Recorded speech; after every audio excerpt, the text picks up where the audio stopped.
guys? We are back with another episode of Art and Our Entertainment. And this episode today, you've seen the title. How great is Batman's Rogue Gallery? Really, how great is it?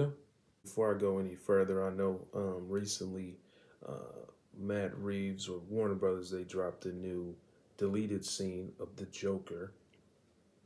And I'll be honest with you guys, I wasn't moved by it. Like it was cool. It was cool. But I uh, I was just like, man, it was. I'm glad that a lot of people enjoyed it, though.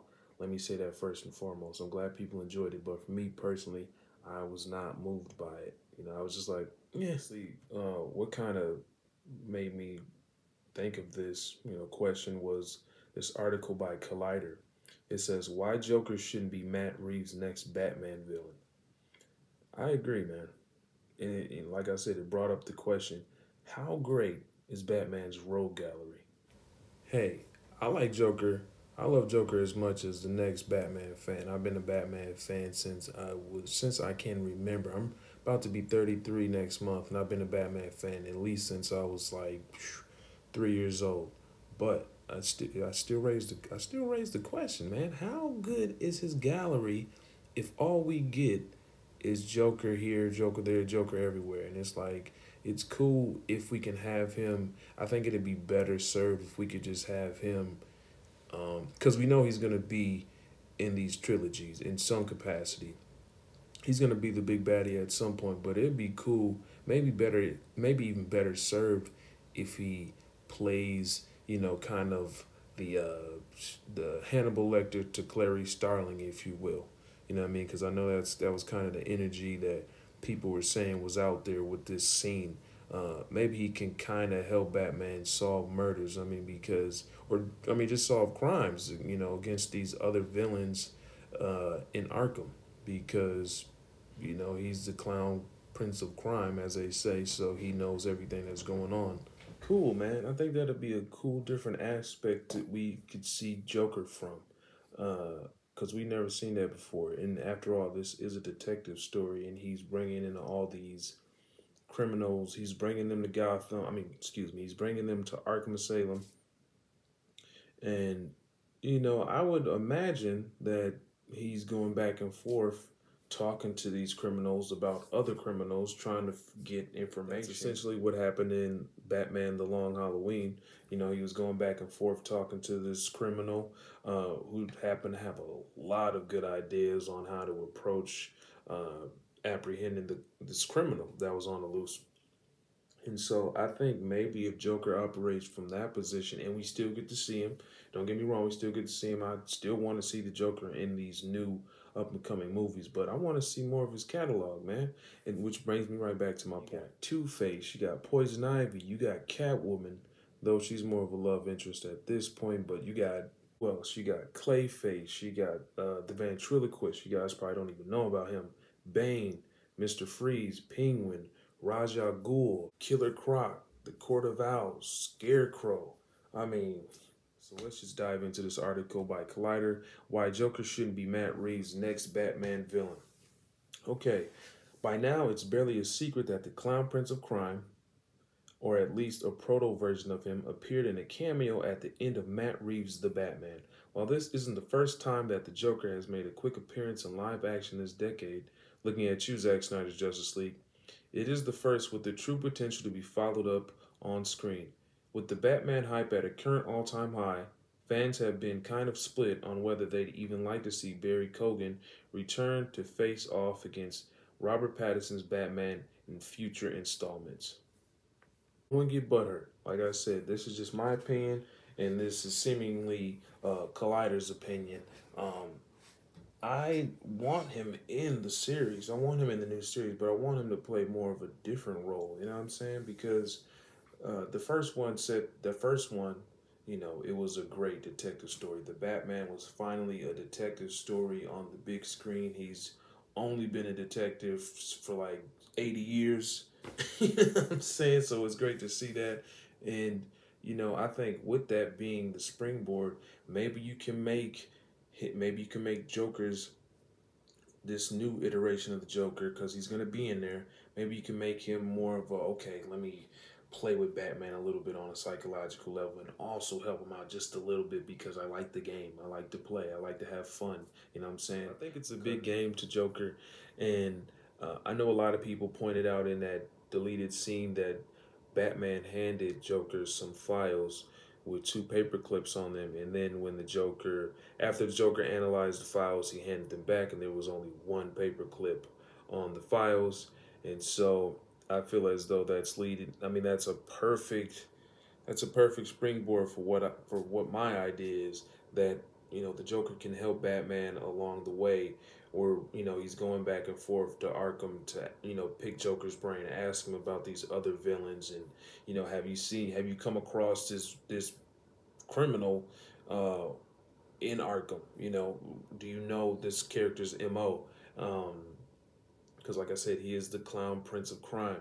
And I think the fun for Joker is that the Joker can escape Arkham at any time he wants to, but the thrill is Batman's always going to be coming back to Arkham to ask him questions, and Joker could play with him and maybe help him out a little bit, maybe veer him off the path a little bit, things of that nature. So I think it'd be dope to have Joker in the movies in some capacity, but maybe not the big baddie, man. Because like I said, man, there's so many characters that Batman has, and it makes me ask the question, like, how great is his rogue gallery if we never really see his rogue gallery? If we always see his Joker everywhere, then it makes me question how great Batman's rogue gallery truly is.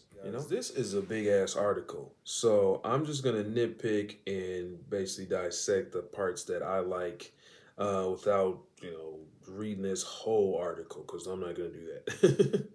But you guys can find it. Let me get more into this article. So it says, while there's certainly an argument to be made that the Joker should make his way into the new Batman's crosshairs, he is Batman's greatest enemy after all. The truth is that many of us are a bit, well, jokered out. In the past 6 years alone, the Joker, or at least some version of him, has appeared nearly a dozen different times in live-action media. This isn't even including his countless animated appearances. Some of the most notable include Joaquin Phoenix, Arthur Fleck's Joker, Jared Leto's DCEU Joker from Suicide Squad, and Zack Snyder's Justice League, and Cameron Monaghan's portrayal of Jerome and Jeremiah Valeska in Gotham, the latter of which would evolve into the Joker by the end of the series. Here to talk about who's the best Joker, who's the worst Joker. I'm not going to really do that, but I mean, Jared Leto definitely is the worst Joker out of all of them. Facts, without a doubt. Without a doubt. It's absolutely a testament to how great of a villain the Joker is that the game, is saturated with Joker on the anime tip, on the the live action tip, and we're still not like really exhausted by him. You know what I'm saying? Because that deleted scene that just dropped, that shit is moving. There's a lot of eyeballs on that. And like I said before, if he's gonna make his way into this trilogy, and I have no problem with that. I just hope that he can kind of maybe take a little bit of a backseat so we can see more of the rogue gallery that Batman has to offer. Dealing with his villains, and because I think there's a lot there, man. There's a lot of good stories. These characters are. There's a lot of three-dimensional characters that Batman has that we don't get to see because we're always watching the Joker, in a way, it makes me feel like, it makes a lot of us that feel how I feel that the Batman is becoming a little one-noted, because all we see is just Joker. You know what I mean? Who's the bad guy? It's the Joker.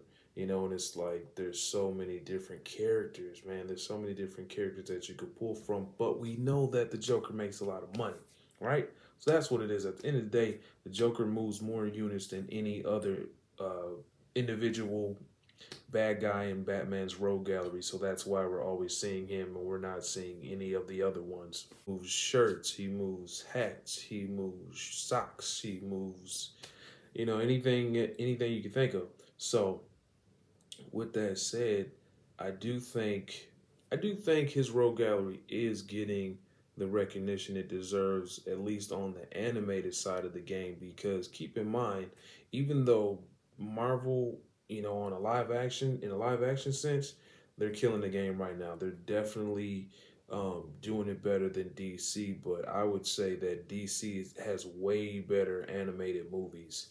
Um, no question. It's not even a contest on the animated side of the game. But with that being said, that's typically where you'll find a lot of Batman's Rogue Gallery, the others. That's where you'll see the others shine.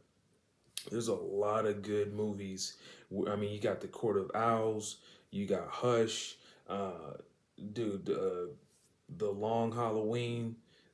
Yeah, that's typically where you'll see a lot of his other a lot of his other villains shine. This new Batman movie just doing so well at the box office. I think that Matt Reeves is actually, he's got a little leeway now, or a lot of leeway now, to kind of really experiment with these new Batman movies in a way that really hasn't been seen since, like, say, Michael Keaton played Batman, and they rolled out Catwoman, and they rolled out Penguin, and actually the Joker was the first outing. That was the first movie, and then after they got Joker done in that first one, then they pulled out the rest of Batman's Rogue Gallery. They had Penguin and Catwoman. Man, that was pretty dope, and I think it was really a cool approach in that way. And I don't think they'll ever do that. They'll never do that now. You know what I mean? Because now they'll save Joker for, to be the big baddie. You know what I mean? Because he is the most popular out of Batman's villains. I know this. I know. So I'm gonna try to really just shorten up this long paragraph right here of Collider. It says basically in 2011, DC Comics rebooted themselves, and then after that, the Joker was the primary antagonist of multiple Batman story arcs, and each writer tried to one up each other basically, and so oversaturation. And yeah, and I'm gonna go right here. It says the point is the Joker has been at the forefront of Batman stories for too long. In fact, it's hard to name a truly iconic Batman comic book arc outside of Batman Year One or Nightfall that doesn't involve the Joker in some way. Almost all of them do, and it's because the Clown Prince of Crime has become something of a crutch to Batman's writers. And this extends to live action also. The Dark Knight is still largely considered the greatest Batman film of all time, with both Tim Burton's Batman and the animated Batman Mask of the Phantasm standing as contenders for the title. That's dope. None of them are my favorite Batman movies. Damn, okay, so it says Year One or Nightfall. I might have to check those out, man. A great Batman comic book that doesn't have the Joker as the forefront? Yeah, Year One or Nightfall. Yeah, I'm definitely gonna check those out. So yeah, man, this article goes on and on, but tell me what you guys' thoughts are. Do you guys think we're having a Joker saturation, or do you guys think the more the merrier? We need more Joker. Do you guys think this Joker should be the main baddie of the sequel, or should someone else? You know what? I'm just say personally, I read an article somewhere where Matt Reeves was thinking of making a more grounded version of Mr. Freeze. I'm all for it. Anytime, like I said, the whole point of this was me saying we need different villains from Batman's Rogue Gallery on the big screen. So if Matt Reeves thinks he can make a more grounded Mr. Freeze and bring that on a big screen in a very convincing, interesting way, I'm all for it, because this first one, I thought it was a great film. I thought it was great. But let me know what you guys think. You guys have a good one. And cut.